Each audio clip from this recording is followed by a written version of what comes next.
Aloha saudara-saudara, lama tak bersua kita ya. Kita sering melihat film yang soundtracknya berasal dari lagu-lagu hits. Namun bagaimana kalau kebalikannya saudara? What we've got here is failure to communicate. Yap, barusan adalah cuplikan dari film Cool Hand Luke yang menjadi opening lagu yang akan kita bahas kali ini, yaitu Civil War dari Guns N' Roses. Kalau kalian lahir di tahun 80-an dan tumbuh kembang di tahun 90-an dan kalian suka dengan lagu-lagunya Guns N' Roses, pastilah kalian tidak asing dengan lagu ini saudara. Terus siapa yang ide masukin kutipan film itu ke opening lagu? Sayangnya saya tidak mendapatkan info yang sahih tentang hal itu saudara. Tapi aku rasa itu ide dari Axl Rose ya kan, doi kan yang paling dominan di band ini. Terus kalau kalian perhatikan lagi saudara, kutipan dari film itu ternyata bukan sekedar tempelan biar terdengar keren. Kalimat yang kita dengar tadi berbunyi, "What we've got here is failure to communicate." Yang kalau diterjemahkan kurang lebih berarti masalah yang kita hadapi di sini adalah kegagalan untuk saling memahami. Dan menariknya saudara, kalimat itu justru menjadi pintu masuk yang pas untuk memahami isi lagu Civil War. Karena sepanjang lagu ini Guns N' Roses bicara tentang konflik, propaganda, kekuasaan, dan bagaimana manusia terus berperang sambil mengklaim dirinya berada di pihak yang benar. Nah, sebelum kita membedah liriknya, kita perlu sedikit mundur ke awal tahun 90-an. Saat itu kan dunia baru saja menyaksikan berakhirnya perang dingin. Konflik bersenjata masih terjadi di berbagai tempat dan sentimen anti perang kembali menguat saudara. Di tengah situasi tersebutlah Guns N' Roses meliris Civil War, sebuah lagu yang terdengar seperti anthem rock raksasa, tetapi sebenarnya berisi kritik yang cukup tajam terhadap perang dan mereka yang diuntungkan olehnya. Oke, kita lanjut ke pembahasannya ya, tentunya dalam Story Behind Something. Story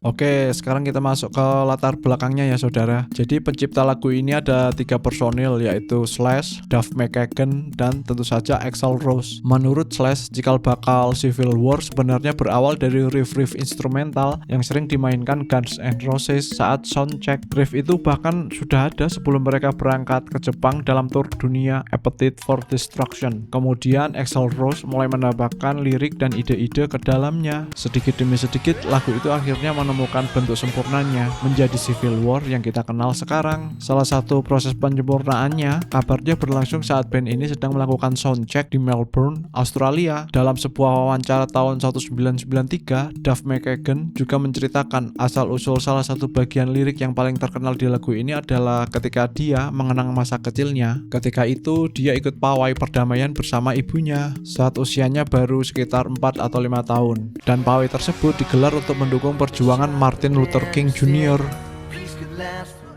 Nah, dari pengalaman itulah kemudian lahir baris lirik "Did you wear black armband when they the man who said peace could last forever?" Atau kalau diterjemahkan secara bebas, apakah kau mengenakan pita hitam saat mereka orang yang berkata bahwa perdamaian bisa berlangsung selamanya. Jadi saudara, sebagian lirik Civil War bukan lahir dari imajinasi semata, melainkan dari pengalaman hidup para personilnya sendiri. Menariknya lagi, Axl pernah mengungkapkan bahwa sebagian inspirasi lirik lagu ini juga datang dari seorang yang bernama Riot atau Riot ya. Menurut Axl, orang ini mengaku sebagai pedagang senjata skala internasional. Sosok ini bahkan kelak menginspirasi Guns N' Roses untuk menciptakan lagu lainnya yang berjudul Riot and the Bedouins. Kalau dipikir-pikir masuk akal juga ya kan, karena sejak awal Civil War memang bukan sekedar lagu tentang perang. Lagu ini lebih seperti kritik terhadap orang yang mendapatkan keuntungan dari balik perang tersebut, sementara yang harus membayar harganya justru rakyat biasa.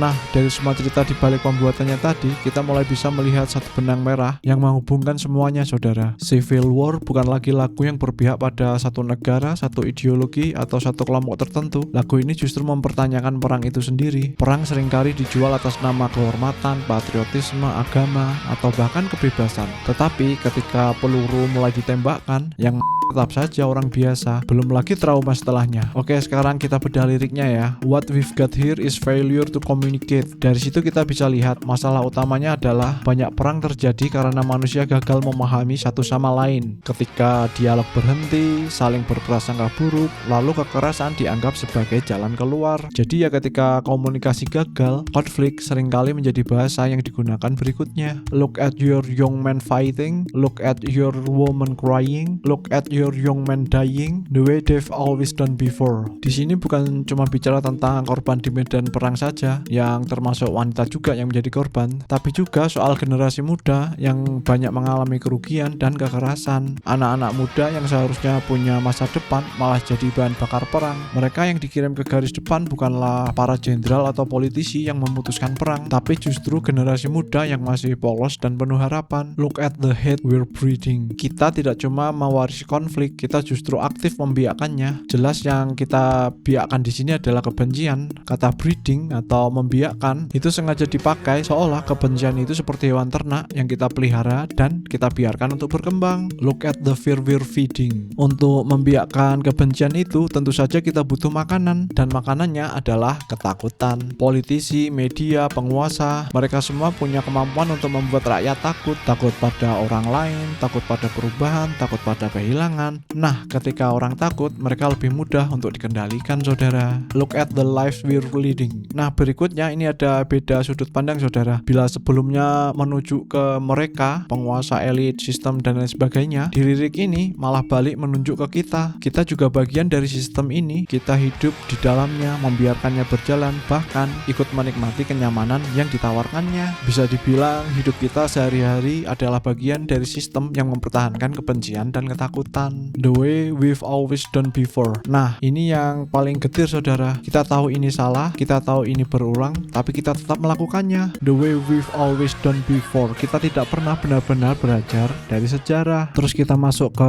verse pertama ya. My hands are tied. Tanganku terikat. Bahkan seorang Axelrod, bintang rock kenamaan, merasa tidak berdaya. Sekencang apapun suaranya, tetap saja tidak sampai. Ini adalah luapan rasa frustasi ketika kita melihat sesuatu yang kejam, tapi kita tidak berdaya menghentikannya. The billions shift from side to side. Billions di sini bisa diartikan dua makna, saudara. Miliaran uang atau miliaran manusia. Uang berpindah tangan dari rakyat ke elit, terus dari satu korporasi ke korporasi lain. Manusia juga berpindah, seperti contohnya pengungsi, korban, atau tentara. Seperti bidak-bidak yang diatur di papan catur. Tidak ada yang stabil, tidak ada yang aman. Semuanya sementara dalam permainan yang lebih besar. And the wars go on with the brainwash pride. Yang kita soroti adalah bagian brainwash pride, kebanggaan palsu yang ditanamkan oleh propaganda. Pride, kebanggaan yang seharusnya positif, malah jadi alat kontrol. Orang bangga atas nama bendera, bangga mati atas nama ideologi, dan bangga menghancurkan atas nama agama. For the love of God and our human right, and all these things are swept aside by bloody hands time can deny. Di awal ada tujuan mulia, agama dan hak manusia. Dua hal yang seharusnya tidak bisa disentuh, tapi begitu perang dimulai, tujuan itu dibuang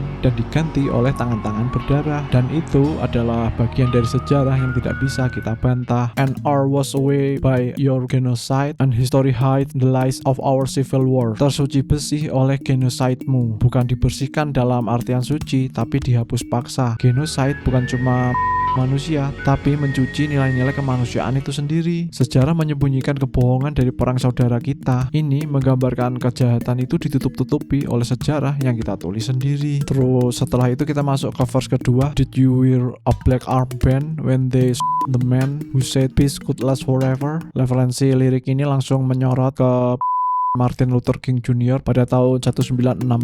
King adalah figur yang secara literal mengatakan peace could last forever. And in my first memory, they Kennedy. I went numb when I learned to see. Axelrod lahir pada tahun 1962. JFK terjadi pada tahun 1963. Ini bisa jadi salah satu memori yang buruk bagi Axel. Generasinya dibesarkan oleh kekerasan, dan bisa jadi itulah memori yang membuatnya mati rasa. So I never fell for Vietnam. Never fell for artinya tidak pernah tertipu atau terjebak dalam propaganda Vietnam. Banyak orang Amerika saat itu awalnya mendukung perang karena narasi melawan komunisme, tapi banyak juga yang tidak percaya pada hal tersebut. We got the wall in DC to remind us all. The wall di sini sini merujuk pada Vietnam Veteran Memorial di Washington DC, tembok hitam panjang yang diukir dengan nama-nama tentara Amerika yang tewas saat perang Vietnam. Axel bilang to remind us, untuk mengingatkan apa coba? Bahwa kebebasan yang dijanjikan itu palsu. Kalau harga yang dibayarkan adalah nyawa orang itu sendiri. That you can't trust freedom when it's not in your hands. Ini adalah sindiran kepada militer Amerika yang dengan jargonnya kami datang untuk memberikan kebebasan, padahal yang terjadi justru penjajahan baru. When everybody is fighting for their promised land. Promised land, tanah yang dijanjikan. Ini bisa saja merujuk ke berbagai macam hal. Israel yang dijanjikan dalam Alkitab, American Dream yang dijanjikan ke setiap imigran, tanah air yang dijanjikan setiap bangsa kepada rakyatnya. Ironinya, semua pihak berperang atas nama janji yang sama, tapi janji itu tidak pernah bisa dipenuhi untuk semua orang. Yang menang dapat tanah, yang kalah dapat kuburan. Terus kita masuk ke chorus, saudara, dan disinilah saudara pesan utama lagu ini disampaikan secara terang benderang. And I don't need your civil war, it feeds the rich while it buries the poor. Axel tidak berkata aku tidak butuh perang, dia berkata aku tidak butuh perangmu. Kata your di sini penting, saudara, karena seolah-olah dia sedang menunjuk kepada para penguasa, para elit, atau siapapun yang mendorong konflik demi kepentingan pribadi. Lalu datanglah pada baris yang menjadi salah satu lirik yang paling tajam di lagu ini. It feeds the rich while it buries the poor. Perang membuat sebagian orang semakin kaya, sementara yang lain justru dikubur. Yang memperoleh keuntungan bisa jadi para pemilik industri senjata, kelompok berkepentingan, atau mereka yang memperoleh kekuasaan dari konflik itu. Sementara yang dikirim ke medan perang dan yang menanggung akibatnya biasanya adalah rakyat biasa. Kemudian kritik itu menjadi semakin pedas. You're power hungry, selling soldiers in human grocery store. Kalimat ini menggunakan metafora yang sangat kuat. Axel menggambarkan tentara seperti barang dagangan di sebuah toko kelontong, seolah-olah nyawa manusia bisa diperjualbelikan, ditukar dengan kekuasaan, pengaruh, dan keuntungan pribadi atau keuntungan politik. Bagi para pemimpin yang harus kekuasaan, prajurit hanyalah angka statistik, tetapi bagi keluarga mereka, setiap angka itu adalah seorang anak, ayah, saudara, atau sahabat yang mungkin tidak akan pernah pulang. Lalu Axel menutup bagian ini dengan sindiran singkat, ain't that fresh. Kalimat yang secara harfiah bisa berarti bukankah itu hebat, bukankah itu luar biasa. Namun di sini jelas bukan pujian, saudara. Ini adalah sarkasme, sebuah ejekan terhadap sistem yang terus mengulang pola yang sama. Perang dijual sebagai sesuatu yang mulia, padahal pada akhirnya hanya meninggalkan kematian dan penderitaan. Dan karena itulah di bagian chorus ini terdengar seperti sebuah penolakan yang tegas. I don't need your civil war. Jadi penggalan barusan bukan sekedar menolak satu perang tertentu, tetapi menolak seluruh mekanisme yang membuat perang terus terjadi. Lanjut ke lirik selanjutnya, saudara. Kalau dalam struktur resminya dia disebut bridge. Look at the shoes you're feeling. Ungkapan feeling someone's shoes biasanya berarti mengambil peran atau mengikuti jejak seseorang. Seolah-olah Axel sedang bertanya, jejak siapa yang sebenarnya sedang kita ikuti? Apakah kita sedang mengulangi kesalahan generasi sebelumnya tanpa mempertanyakannya? Dua baris berikutnya membawa pertanyaan itu ke konsekuensi yang lebih besar. Look at the blood we're spilling.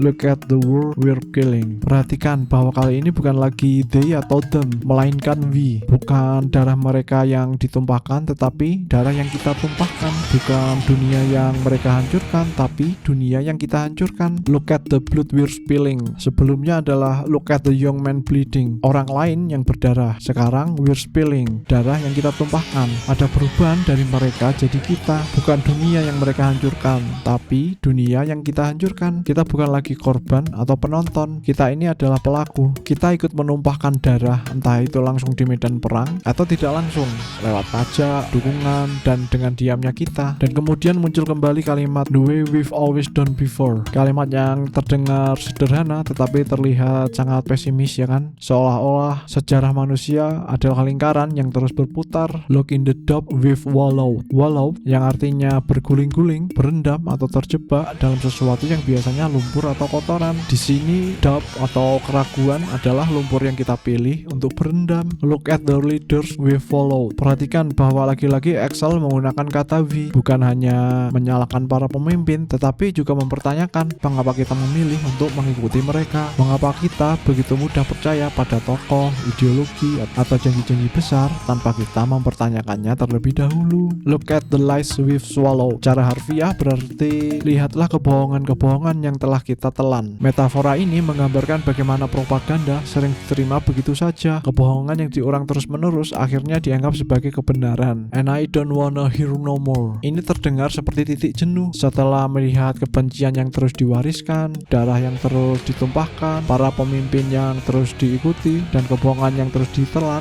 Akhirnya muncullah penolakan. Nah, akhirnya kita masuk ke verse 3 yang liriknya banyak mirip dengan verse pertama. Verse 3 ini umumnya berisi refleksi dan keputusasaan. Verse 3 dibuka dengan kalimat yang sama, my hands are tied. Tapi kali ini lanjutannya berbeda, for all I've seen has changed my mind. Nah, ini perubahan besar. Kalau di verse 1 berisi tentang pengamatan terhadap dunia, di verse 3 ini berisi refleksi pribadi seorang Axel. Axel seolah berkata, setelah semua yang kulihat, pandanganku sudah berubah. Artinya, dia tidak lagi berbicara sebagai pengamat yang marah, tetapi sebagai seseorang yang telah menyaksikan terlalu banyak hal dan kehilangan ilusi tentang perang. Kemudian muncul perubahan yang sangat tajam. Apabila di verse pertama, for the love of God and our human rights, di verse 3 menjadi with no love of God or human rights. Perhatikan bedanya saudara. Di verse 1, perang masih mengaku dilakukan demi Tuhan dan hak asasi manusia. Di verse 3, topeng itu sudah dilepas. Axel mengatakan bahwa sebenarnya perang itu with no God or human rights. Tidak ada cinta kepada Tuhan, tidak ada kepedulian terhadap hak asasi manusia. Jadi jika verse 1 mengkritik alasan yang diklaim, di verse 3 membongkar realitas yang sebenarnya. History hides versus history bears. Perbedaan yang paling kuat ada di penutup saudara. Verse 1, and the history hides the lies of our civil war. Terus di verse 3, and history bears the scars of our civil war. Di verse 1 sejarah menyembunyikan kebohongan, maka di verse 3 sejarah menanggung lukanya. Ini jadi perkembangan yang sangat menarik ya kan. Awalnya Axel kan menyoroti bagaimana sejarah sering diperintir, namun pada akhirnya dia menyadari bahwa meskipun kebohongan bisa disembunyikan, bekas luka terhadap perang tetaplah ada. Generasi berganti, pemerintah berganti, narasi sejarah pun berubah, tapi korban, trauma, kehancuran, dan penderitaan yang ditinggalkan perang akan tetap menjadi bagian dari sejarah manusia. Kalau diringkas menjadi satu kalimat, pada verse 1 adalah kritik terhadap propaganda perang, sedangkan verse 3 adalah pengakuan pahit setelah melihat kenyataan di balik propaganda tersebut. Verse 1 berkata, mereka bilang perang dilakukan demi Tuhan dan kemanusiaan. Verse 3 menjawab, setelah semua yang kulihat, ternyata tidak ada Tuhan maupun kemanusiaan di dalamnya. Dan menurutku saudara, itulah mengapa verse 3 terlihat jauh lebih kelam. Dia bukan lagi suara kemarahan, melainkan suara seseorang yang sudah kehilangan kepercayaannya terhadap semua alasan yang biasa digunakan untuk membenarkan perang. Nah, setelah verse ketiga itu kita bisa dengar suara orang berpidato. We practice selective annihilation of mayors and government officials, for example, to create a vacuum. Then we fill that vacuum. As popular war advances, peace is closer. Ini adalah cuplikan pidato yang diambil dari dokumenter tentang gerilyawan di Peru dan sengaja dimasukkan ke dalam lagu sebagai bentuk ironi. Jika diterjemahkan secara sederhana, pembicara mengatakan bahwa mereka melakukan secara terpilih terhadap pejabat pemerintah untuk menciptakan kekosongan kekuasaan. Setelah kekosongan itu tercipta, mereka akan mengisinya dengan kekuatan mereka sendiri, dan menurut mereka semakin cepat maju perang, semakin dekat pula perdamaian. Well, saya rasa cukup sekian analisa saya tentang lirik Civil War-nya Guns N' Roses saudara. Gimana menurut kalian? Setuju gak dengan paparan yang saya barusan kemukakan? Kalau nggak setuju, tulis di kolom komentar ya. Silahkan request kalau pengen dibahas tentang lirik lagu apalagi saudara. Tapi jangan yang berat-berat ya, karena hidup ini sudah berat. Terus dukung channel UMKM ini ya saudara. See you when I see you.